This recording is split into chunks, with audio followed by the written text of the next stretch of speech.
welcome to the last session of the Higher Education Authority ESD Spotlight Series for 2025. My name is Mark Kelly. I'm currently on secondment with the Higher Education Authority as the National Policy Advisor on Education for Sustainable Development.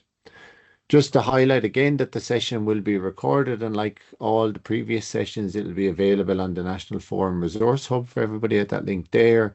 If you have any sort of Q&A during this session, please post them in the comment, or any comments, please post them in the chat and the Q&A, and we'll sort of facilitate a bit of time at the end for that.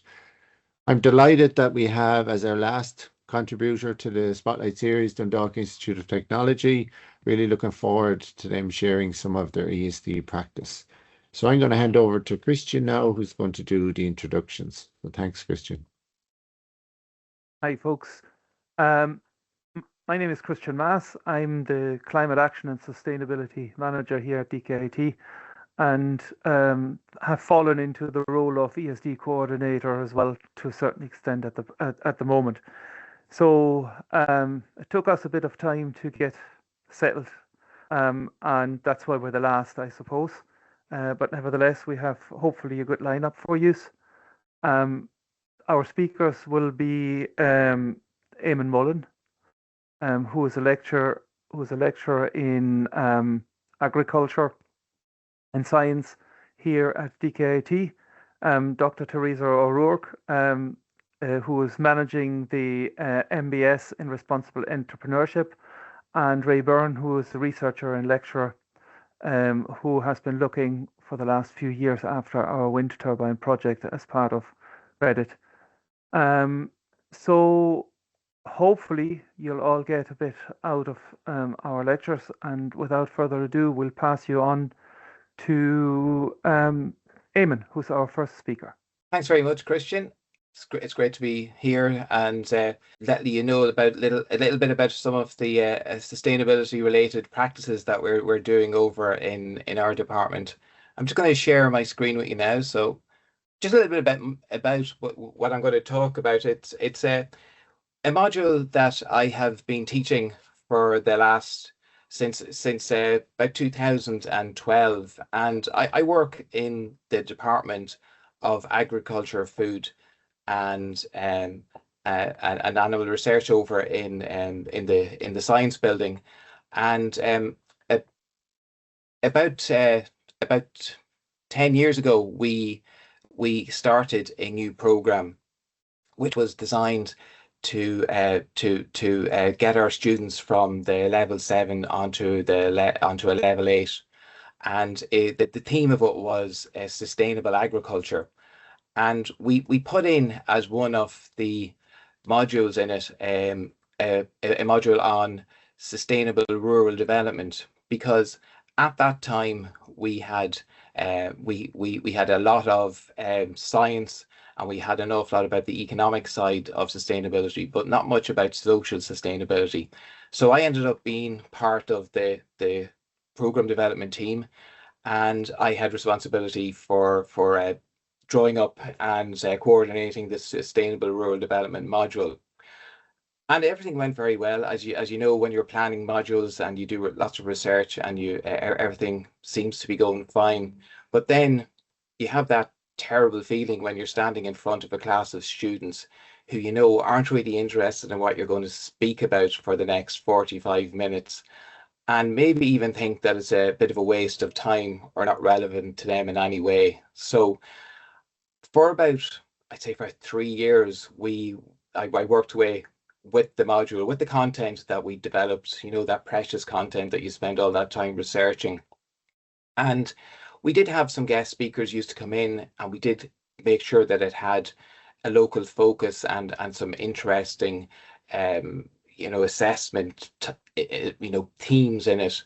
But it never really, seemed to strike home with the students. I suppose if I was to sum up what it was like at that time, you would say there was kind of polite disinterest from the students, and it wasn't really working in the way that I had planned. So I started thinking about it. Sort of from early on, I started thinking about, well, what's not working here. And I suppose you have to get inside you have to know your audience, and you have to get inside the thinking of the students. And all the students on the program were coming from an agricultural background, or they certainly wanted to work in agriculture. And in some ways, they saw this module as being the sustainable rural development as being a bit of a distraction, or a bit of a something that was kind of a bit taking them in an area into an area that they really weren't interested in. Some of them saw that they would have said to me that they thought it was a bit abstract and irrelevant, and they would rather have had a module that would have been, doing something to do with farm production, or finance, or something related to that. And also at the time, and I suppose it's still true as well, uh, farmers don't really love all the red tape that's associated with sustainability in their lives. Like if you're running a farm, there are a lot of regulations that have come in over the years in relation to just what's necessary in order for you to get your grant aid and everything like that, in relation to regulations that you have to fulfill to qualify for your grants and everything like that. And because of that, there might have been a bit of a reticence to to actually like something that was geared towards sustainability. I suppose as well, the assessments that we had at the time, or I had at the time, weren't the ones that students liked either. They were very much traditional written reports. There was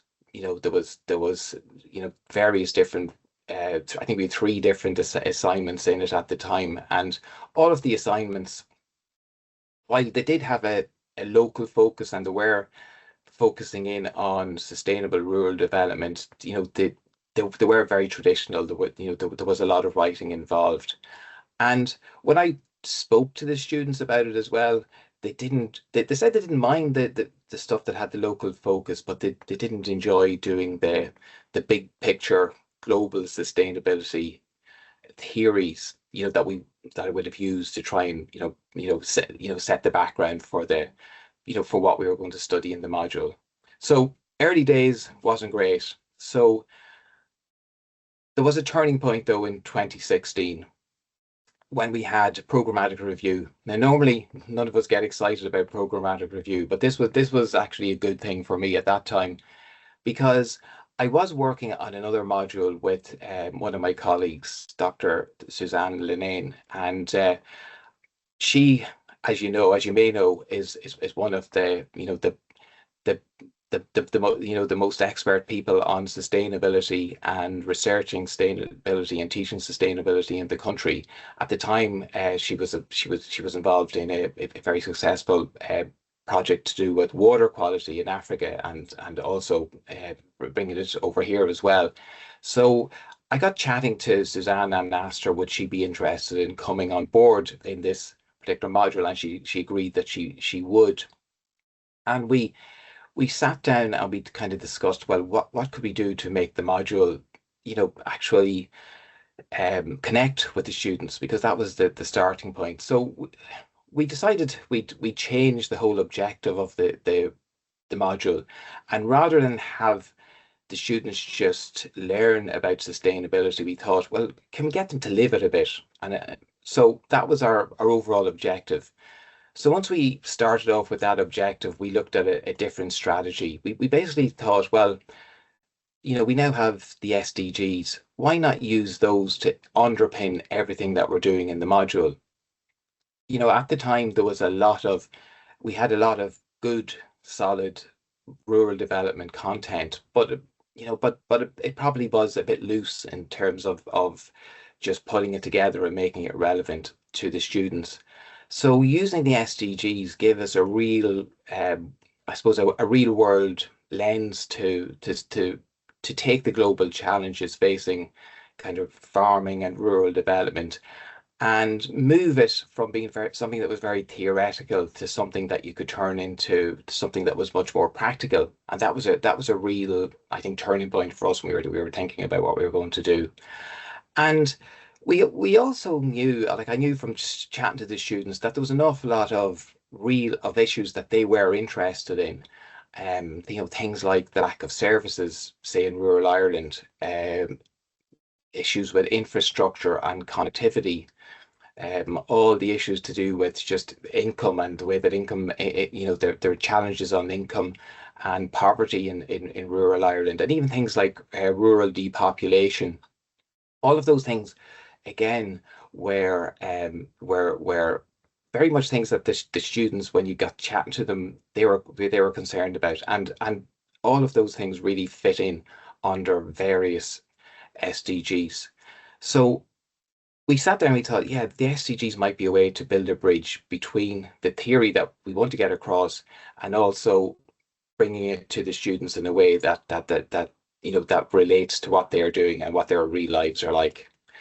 So what do? We went and we redesigned the module. The module had been pretty standard up until then. So one of the first things that we did was to cut back on the number of lectures. Myself and Suzanne, I think we had them for 4 hours a week. So that's a lot of time if you're a student sitting listening to two different lecturers imparting information to you. So we cut back on the lectures, and again, because we had the 4 hours, we were able to run some workshops with them, and that made a big difference.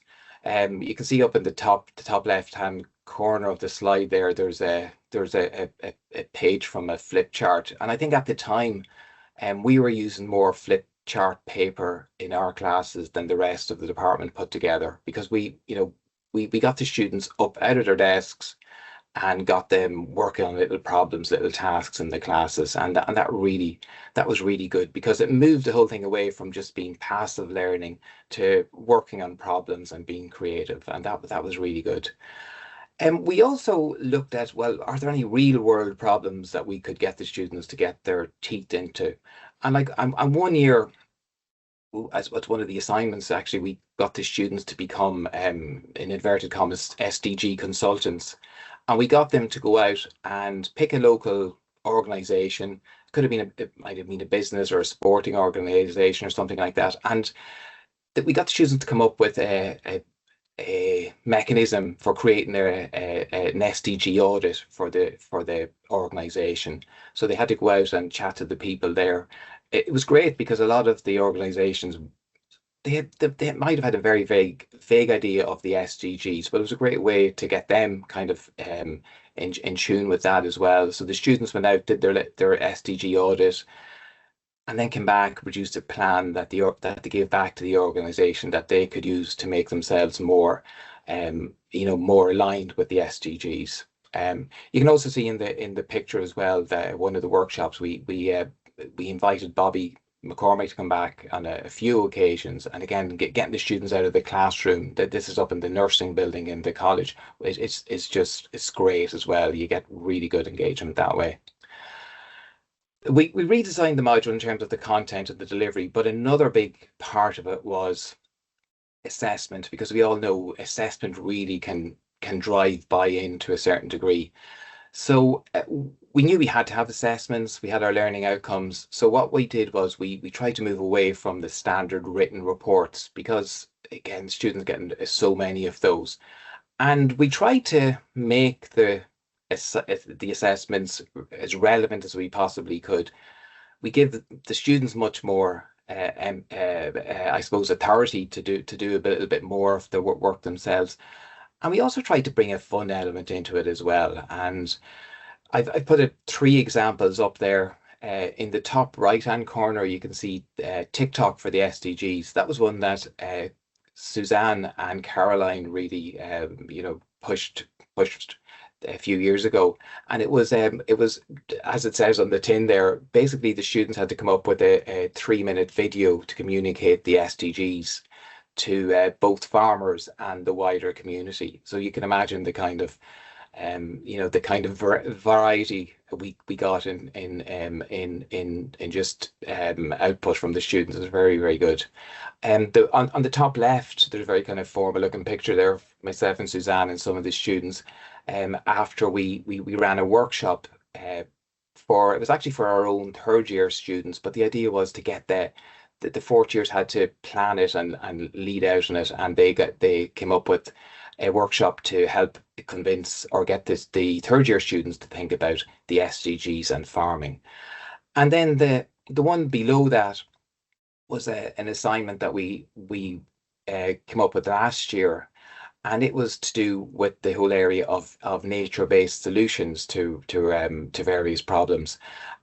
We had a visiting expert in who gave again a workshop to the students on nature-based solutions, and then we tied an assignment in with that where the students had to identify an issue or potential issue that was affecting water quality in their area, and the students had to design an appropriate nature-based solution to mitigate the issue. And again, it was great because the students were able to take ownership of that and pick their own pick a particular problem or potential problem that related to where they lived or that they knew about.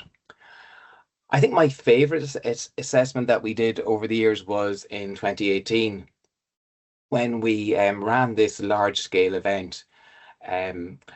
It was in the college to coincide with World Water Day in early March of that year. And basically the students had to, they did some video diaries in the run up to it. They then presented their video diaries on the day, but they also had a pretty high level panel of experts there, and there was a panel discussion and a Q&A session, and it was all about exploring the challenges of how Irish agriculture could fulfill its obligations under SDG 6 to do with clean water and sanitation.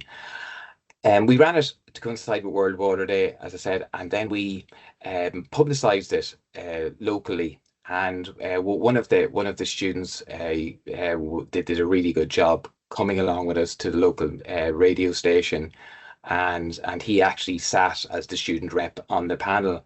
And we also invited the public to come along, which actually gave it an extra little dimension. In fact, having the public come along sort of created an unexpected outcome for us, because we ended up having a number of anti-water charge protesters turning up on the day, and they got up in the middle of it to make some points at the Q&A session, but it all worked out okay in the end. And actually that was quite good, I suppose, in one way, because it was something that the students wouldn't have experienced had they just been sitting in the classroom kind of learning about this, as opposed to just actually doing it themselves. So it was a very, very good event for us.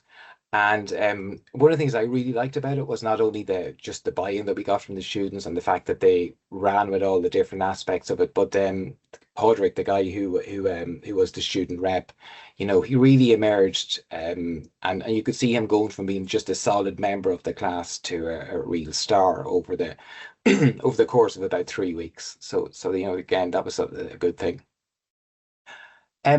We try to change our assignments or our assessments from year to year, because we want to keep them fresh, and we also like to tie in with things that are happening nationally or maybe locally, or even just things that are happening in the institute.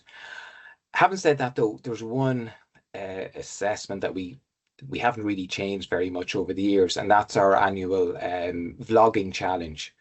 And the idea behind that one is that we'll get the students to take on a challenge which links directly to one or more of the SDGs.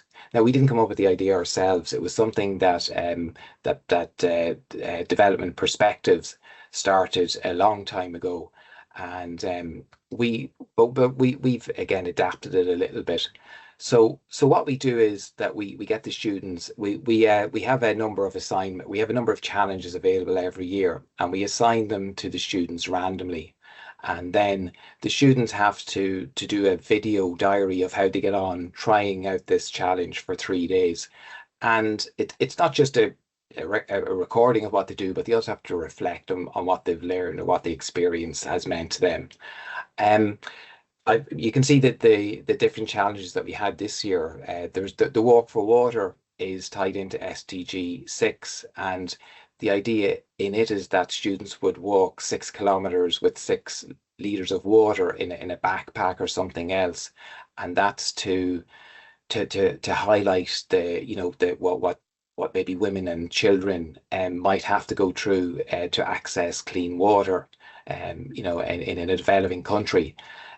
We also have another water one where we ask students to live on 150 litres of water over 3 days. And yourselves, that you could easily use 150 litres of water having a couple of showers before breakfast. So again, that's quite a big challenge to them. And then there's a couple to do with reducing the amount of plastic that they use, or else just trying to generate zero waste.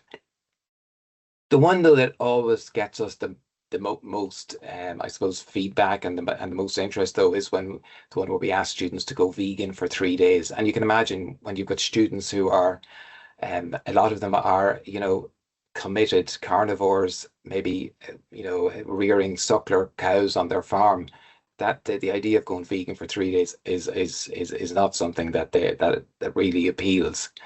And when you look back, myself and Suzanne have had some really interesting vlogs of people living on crisp sandwiches and cornflakes for 3 days. When we've asked them to go vegan, which isn't always the way that we intend them to go, but we do try to make these challenges, fun.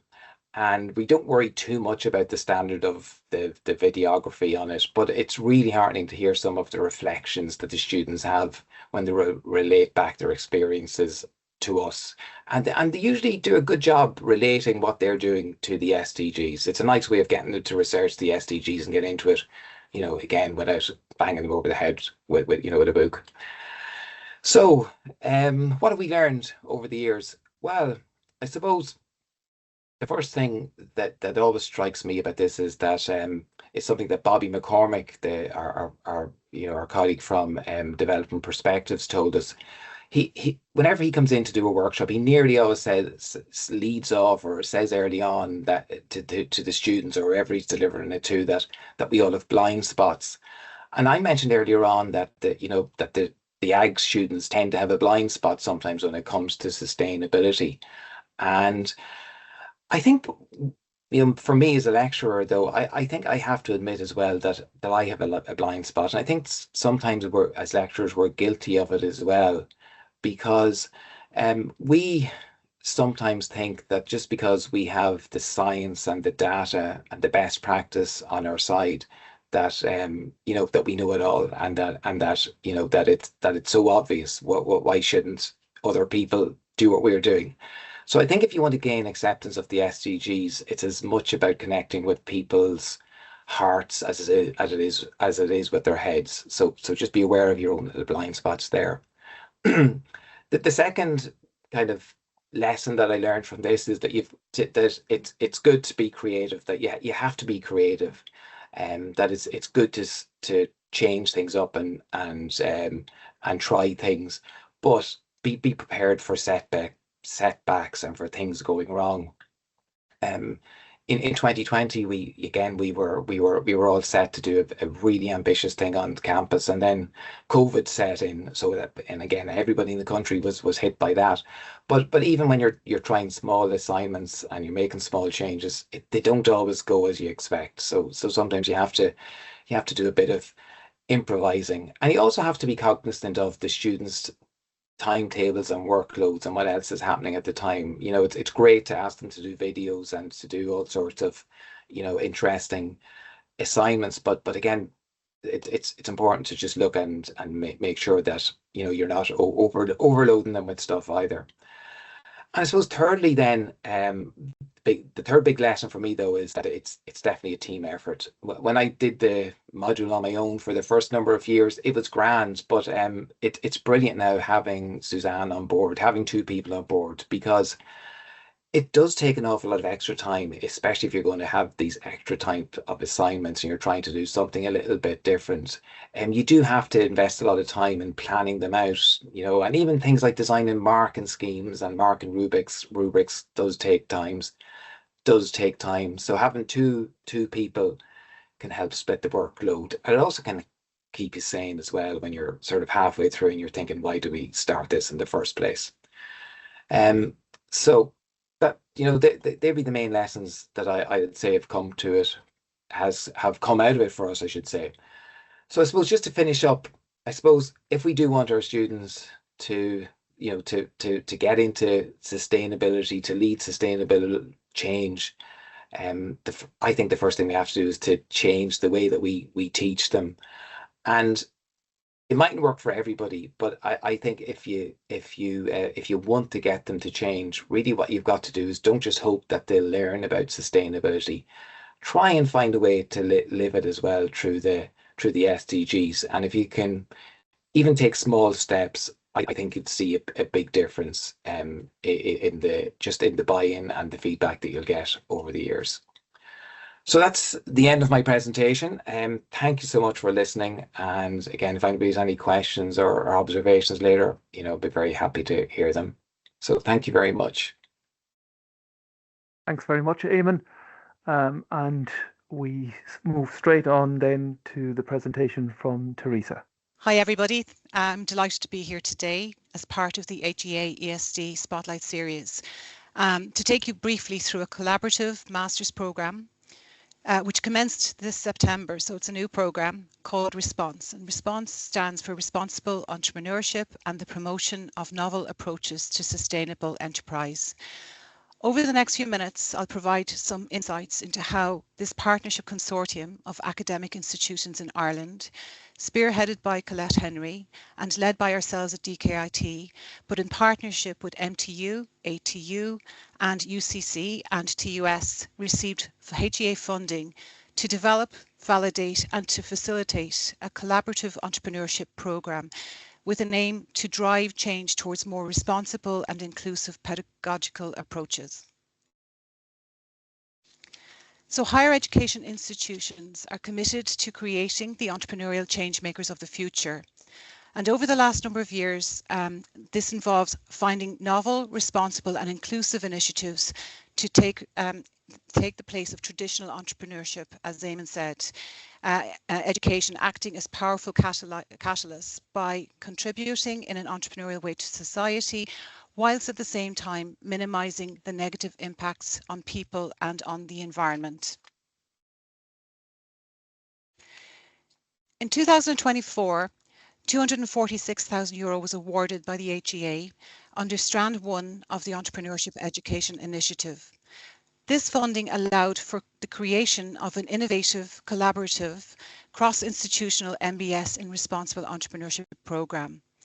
The partnership is led here at DkIT, but including our partners in the other academic institutions. All partners work together to design, gain validation for, and to deliver this MBS in Responsible Entrepreneurship. This MBS is fully funded, full-time, over 1 year, and is designed to support up to 36 students. Together, in partnership, we were able to develop this innovative consortium-led programme that pools expertise and resources from some of Ireland's top higher education colleges and universities to co-design and co-deliver this national master's level programme aimed at creating the responsible entrepreneurial change makers of the future. The aim of the programme is to create graduates who are the responsible entrepreneurial change makers capable of creating new ventures that are responsible, sustainable and of benefit to society, or taking on a sustainable entrepreneurial responsible management role within an existing business to help industry deal with its responsibility challenges in an entrepreneurial pathway. There are 8 programme learning outcomes. I won't go through all of them, but really on a broad scale, the overall outcome would be to develop a responsible entrepreneurial mindset in our participants, that is our students, specifically to enable them to develop a responsible strategic plan for a startup and to communicate this to senior management, or to enable them to develop a strategic responsibility plan to address a specific industry challenge. The programme is developed to be run over 3 semesters. So it started in September and it is due to complete in early September. It's a Master's in Business Studies and MBS programme in Responsible Entrepreneurship. It's 90 credits and it offers participants an opportunity to critically reflect on their own personal responsibility in the world. So again, they'll either create a new venture that's responsible, sustainable and of benefit to society, or take on a sustainability responsibility management role within an existing business. This is a fully funded program, as I said, and the idea of this program is it's a break all the rules initiative, co-designed, co-validated and co-delivered, employing a hybrid delivery format led from multiple locations. At the moment, the students have just completed their first module, which is entrepreneurial competence, and they're just about to start onto their second module. A lot of it is online. So, for instance, they are working on Tuesdays for 4 hours and on Wednesday evenings. But we do have some face-to-face sessions. We started with a 2-day, I suppose, kick-off session where we had an induction program, but also the students got to know each other, and we had some industry speakers, and we started our first module there as well. So that was highly successful. Students then become familiar with each other. We spend quite a lot of time then online, and they're due to be here again at DkIT on the 21st of February for a day where they will be undergoing classes in DkIT. So it's fully funded. The modules are also co-created with all partnering institutions. So we have run one module, entrepreneurial competence, and at the present time, our colleagues in MTU are running a second module, which is responsible entrepreneurship. They're co-created, and each partner is responsible for one of the modules and its delivery also. We had our kickoff residential. There are no exams, so this is fully, fully CA, which the students are really happy about. We have blended hybrid delivery. We have student industry-led projects as well. Industry experts are, coming the whole way through the program as well, and we have an entrepreneurship for all approach. Okay.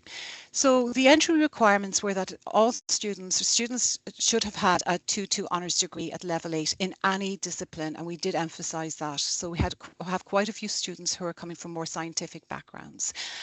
We did a shortlisting and interviews at the start of the summer and at the end of the summer. We had a massive response across the board. All of the partners were involved, so we were busy conducting interviews.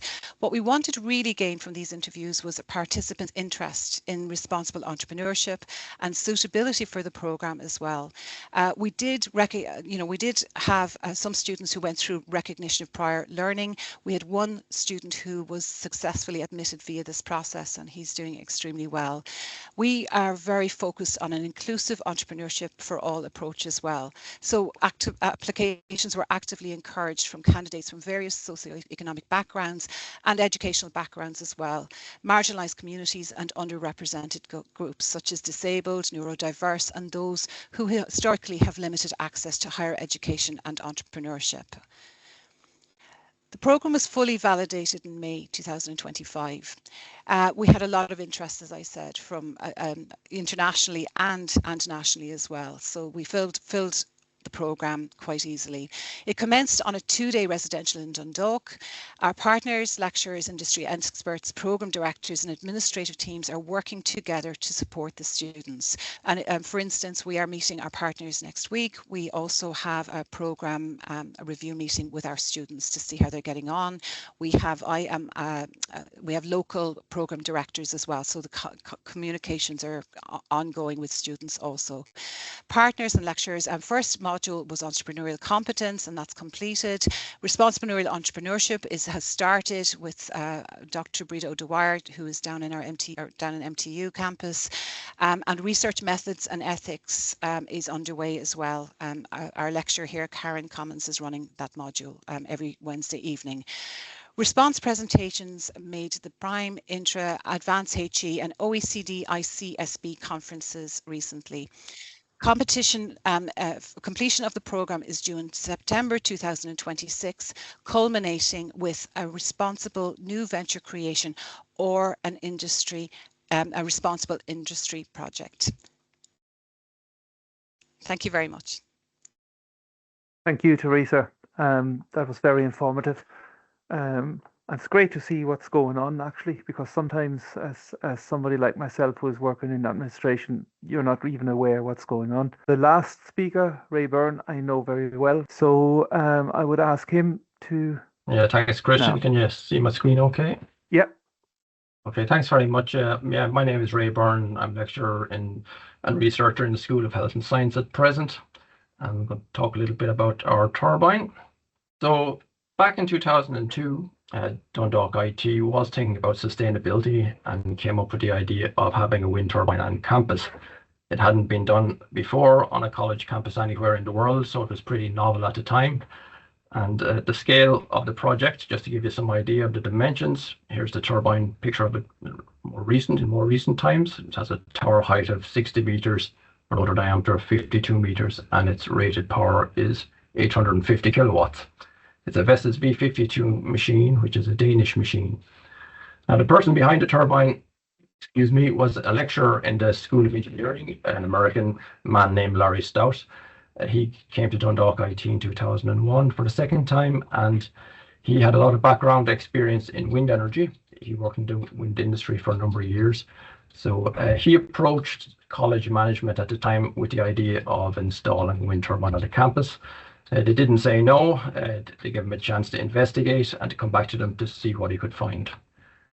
So between 2003 and mid-2005, and there were various steps that had to be taken to see if a turbine was possible on the campus. So these are 6 main steps that would be typical enough of a wind project, and the same would happen in a wind farm as well. So in this case, it involved turbine siting, sizing, selecting the type of wind turbine based on the resource, and assessing the campus load. So essentially an exercise in matching the resource to the load and finding what type of turbine size would be most suitable. Then you have to think about the site itself, the civils, the underground, the cables. You have to think about financing a project. And very importantly, you have to engage with the community. That was a very important step of this project. It was done at the concept stage of the project. So Larry would have walked around to the neighbours, told them what he was doing, told the neighbours what the scale of the project, what size it was going to be, and also showed them how to object to the project if they wanted to as well. So planning permission went in, and it was successful after 3 months, and it didn't have any objections whatsoever. So that was interesting, considering it was the tallest structure in the northeast at that time. Also, as part of the feasibility study, you have to look at your grid connection, see what kind of grid capacity you have, and if any upgrades need to be done in order to install the turbine. So in 2005, there's Larry himself. He's standing there at the location where the turbine is today, and was all ready to go ahead. And here are just some pictures of the turbine being installed. So we have a foundation. That foundation is about 11 meters by 11 meters, and it's about 2.5 meters deep. So there's about 250 meters cubed of concrete in there, around 500 tons of concrete. And this is a continuous pour of concrete, and the base of the tower is there. So you see here where the cables come out at the bottom of the tower, they're underground. Then this is the construction of the turbine itself. So the tower has 3 sections. Remember, it's a 60-meter tower, and it came in 20-meter sections, lifted up by a crane. There's generally 2 cranes involved. The main crane is lifting up the tower section, and another smaller crane that you see here on the bottom left. If I just pointer, so here the small crane and the large crane, and basically the small crane is just for stabilizing each section, so it's not swinging around like a pendulum. That could do a lot of potential damage. When the turbine was installed, particularly when this rotor was being lifted up in one piece, it caused a lot of traffic chaos out on the road. A lot of people stopped to get out and look what was going on, so there was a bit of chaos outside the campus the evening this was installed. It had to be done on a calm evening because you don't want a free rotor floating around in the wind. Okay, so it took 2 lifts to lift the rotor there. It got a lot of publicity at the time. It was in some of the local and national papers. That was the time when print media was more dominant than social media, so there's a number of stories there around that time, in 2005. And it became part of the town logo. It was a stylized version of the turbine in Dundalk, so it was accepted by the town itself.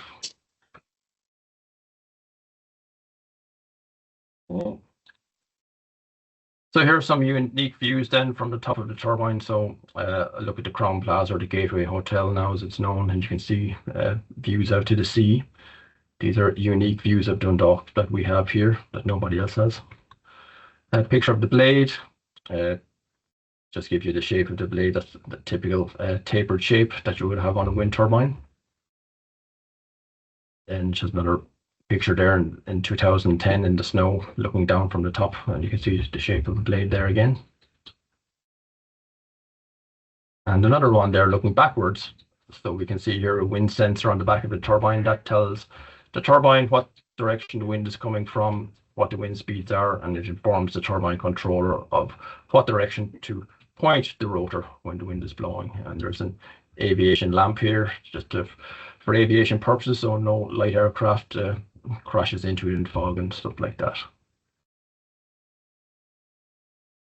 So our turbine, this was before the turbine was installed. This diagram demonstrates how the turbines connected electrically.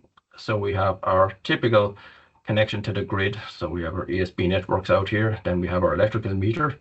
Then we have the various circuit breakers and fuse boxes where the wires are distributed around the college. And then the turbine comes along and it's connected on our side of the meter.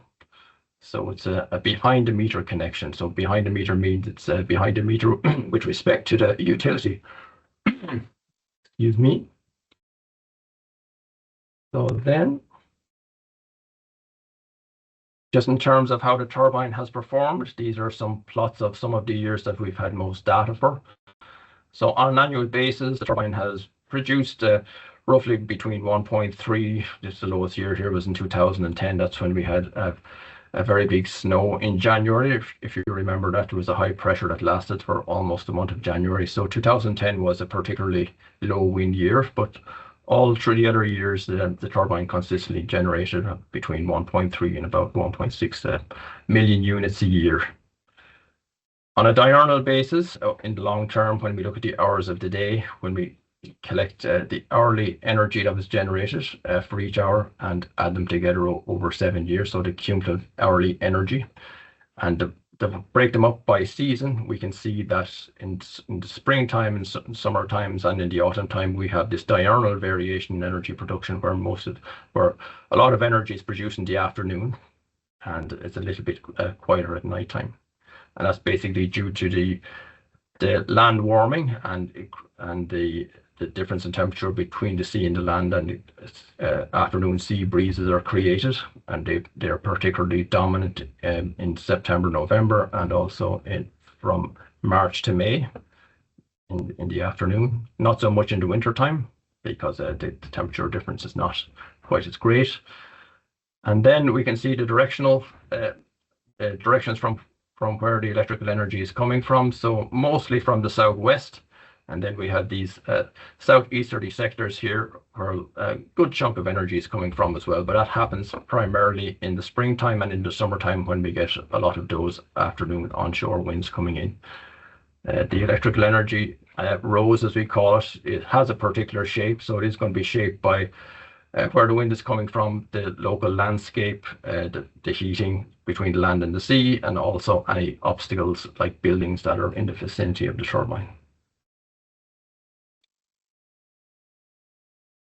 Just in terms of energy cost and CO2 impacts on DkIT, well, this is again a selection of years, and typically over these years, the electricity bill for Dundalk IT, if we didn't have the turbine, would have been over here about 450 to 500,000 euro per year.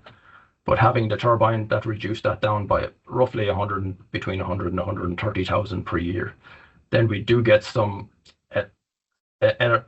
monetary value for what we sell to the grid. So the sales here in purple is a small amount of revenue we get from the grid. So overall, this light green bar here tells us the net revenue for from the turbine over the year when we consider the operation and maintenance costs. So typically the turbine has a cost benefit of about 100 to 130,000 euro per year. In energy terms over here, the turbine produces around 30% of the annual electricity for the college every year. CO2 emissions then, if for all the kilowatt hours the turbine generated, that was a kilowatt hour that the college didn't purchase from the grid, so essentially zero emissions for the electricity that the turbine produces. So typically here back in 2012, it was 750 tons, the turbine of CO2. That's what the turbine would have saved that year. Back in 2006, it would have saved about 900 tons a year, and 2017, it's down to 600. And it's less now. And the reason for that is because our grid is getting cleaner. The emission factors for every kilowatt hour consumed from the grid is less. So the emissions offset from the turbine today are not quite as high as they were in the past. That's not the turbine's fault. That's just that the grid is getting cleaner because there's more wind on the grid over this long time frame. Then some activities with the turbine over the years. So in 2010, we had the first blade inspection of the turbine. So what's going on here is a blade service inspector climbs up the tower, comes out the top, and then abseils down the blade. And here's just another picture of the blade inspector there. At the time, the guards showed up. Somebody down the Dublin road rang the guards and said that a disgruntled DkIT student was making their way up the outside of the turbine. So that was a bit of fun when the guards showed up and realised that it wasn't a student after all. 2015, we inspected the blades again, and this was a different type of device. So this was a platform, a rolling platform that was hauled up, and the blades then would pass down through the platform. So a guy here, for example, standing on the platform could walk around and inspect the blades. That was in 2015. Today, some of this work could be done with a drone, but that was the latest technology they had at that time. Then the most recent big job that was done on the turbine with the gearbox change out in 2019. So here's the new gearbox here on the truck, and that's basically the crane taking out the gearbox. And there's a funny story with that also. This happened in the summertime when the car parks were pretty much empty, and a competitor came along, crane company came along in a van, drove into the car park, was looking out the window up at the crane, to see who the crane company was, and in the process he drove into a lamppost in the middle of the car park, despite the car park being empty. So there's another bit of a mishap there as well. So with regards to training and outreach, the turbine has been used for class tours, exercises and projects from undergraduate to postgraduate level. A master's in renewable energy and in 2006, and a certificate in renewable energy in 2007 was initiated in the School of Engineering and still runs today. In 2022, there was an energy management in agriculture module developed in the School of Health and Science, and also a certificate in sustainable agriculture and energy. So that focuses energy on farms and in agricultural settings. So kind of smaller wind turbines, behind the meter wind would be a focus of that module there, where the broader renewable energy topics would be a focus of the Masters in Renewable Energy there in the School of Engineering. Other training and courses that did take place throughout the years, we had wind turbine service training between 2009 and 2012. That was with the Danish Wind Power Academy.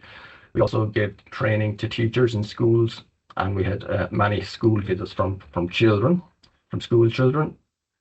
So just some pictures from the training, the service training that was done with the Danish Wind Power Academy in 2009. Here's a bunch of Irish technicians being trained on this particular turbine, how to service the turbine.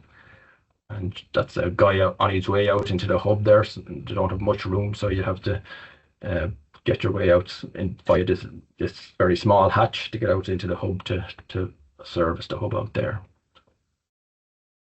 Teacher training, we trained some teachers in small wind turbines, small wind turbine kit, the basic concepts of wind energy, and they took those kits back to their schools to train their own kids. We also, as I mentioned, a lot of schools visited the turbine over this time frame, and maybe hundreds of children, if not thousands, came to visit the turbine over 20 years. We also gave some training here to kids themselves in schools and to some of the kids that came to the college itself. So in this case, they were building small wind turbines and testing them in front of fans and getting to understand how they operate at a basic level. In terms of research and international engagement, the turbine has been directly involved with a number of international research projects, Interreg projects in particular, SEA, R&D, RD&D national projects.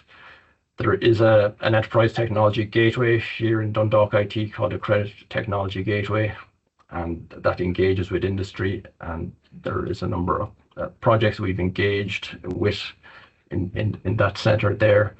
We're also engaged with Wind Energy Systems International Standards Development. That's the International Electrotechnical Commission. So data from the turbine would have been analysed and we would have participated in wind turbine standards development. We're also involved with International Energy Agency technical collaboration, where we do international research with other institutions around the world and all across the world, in fact, across Europe, USA, Canada, Asia and Australia. And the research that's done in here then goes back to inform the international standards. So in terms of public information, if anybody is interested in data from the turbine, there is a public repository where you can get 10-minute data from the years 2006 all the way to 2020. So if you want to do any data analysis with your students or learn a bit more about wind energy, there is a database there for it. And also if you want to look at more detail on the turbine or find out more about it, there is a paper that we put out a couple of years ago when the turbine was 15 years old, but the information is pretty much the same, and it talks about the lessons we learned while operating the turbine for 15 years. So that's all I have for you today. So I'm happy to take any questions. Thanks, Ray. Okay, that basically concludes us, and perhaps Mark, you'd say a few final words. Yeah, thanks, Christian. Really interesting. Thanks everyone for taking the time to prepare and present today. I just have a couple of questions. We don't have anything in the Q&A at the moment, but oh yeah, so someone does have a question about the turbine. They said, what's the remaining lifespan of the turbine now that it's hit its 20th birthday? Yeah, so typically a wind turbine has a design life of 20 years old. The turbine is still operating pretty well today for its age. It's had a relatively easier life compared to a wind turbine up on wind farms. So I'd say the future for the turbine comes down to, well, if we go back to the original concept for the turbine, when Larry Stout went towards college management and asked them and told them about the idea and the concept, and they were positive towards it. So the first port of call would be, what would be would current college management be interested in keeping the turbine going, or what is the future for the turbine? Technically, there's no problems technically. Anything can be solved technically now. We would have to look at the current planning permission status, and also the load profile of the college is now changing the electrical load profile because we are installing heat pumps, and therefore the demand of the college will change. So what is the correct size of a turbine theoretically would suit the college? Also, are there other forms of energy that could be used with a turbine, like solar or storage? These are different type of scenarios that could be studied, but everything would be dictated by the electrical loads at a technical level and the planning permission. Also, we need to think about the wider community here. The turbine is, Dundalk is well known for the turbine. Turbine is almost like a monument here in Dundalk. So if the turbine were to disappear, would the Dundalk community in general be happy about that? So, but primarily, it's really a question for management, the college management, executive boards, and governing bodies to make a decision or to have a vision of what to do with the turbine next. And I suppose the link with ESD there, like, it sounds like there's lots of little projects and pieces of research that could be done to build that sort of business case or evidence base to go to management, to get students and the community involved in it as well. Yeah, so it would be like the 6 points that I showed at the start of what was done with the original turbine would be an idea to revisit those and redo them again for Yeah. the current situation. Yeah, and you know, and this is a sort of a part of the educational process that it's come to the end maybe of its design, like not necessarily its functional, like because as you said, it's operating and what happens, and it's a lesson, I suppose, more generally from a national perspective as well. The post turbine lifespan. What do we do? Thinking of circular economy and concepts like that as well. So yeah, Yeah. very interesting. Yeah, well, the turbine itself isn't going to stop automatically. I mean, we did change Yeah. the gearbox in 2019, so it could be a case of just replacing main components as they break down and keep Yeah. the turbine going for a long time. But then the question is there what's the cost associated with that kind of maintenance Yeah. versus a new one, for example? Yeah, thanks. Yeah, very good, very interesting, and demonstrates how, you know, the linkage between campus infrastructure can, you know, obviously directly have synergies with the education, the curriculum, research, partnerships, community, all of those aspects. So really interesting. I just have a quick question for Teresa, if you don't mind. I'm really interested in the profile of the students on the course. I sort of have a bias. I'm thinking of 34 people who have businesses or are existing entrepreneurs, and now they want to transform it into a sustainable. That's probably not the case. So just some thoughts on that, Teresa. Yeah, I suppose to go back to the type of participant, was quite interesting because about 3/4 of our participants are our students now. I suppose are women.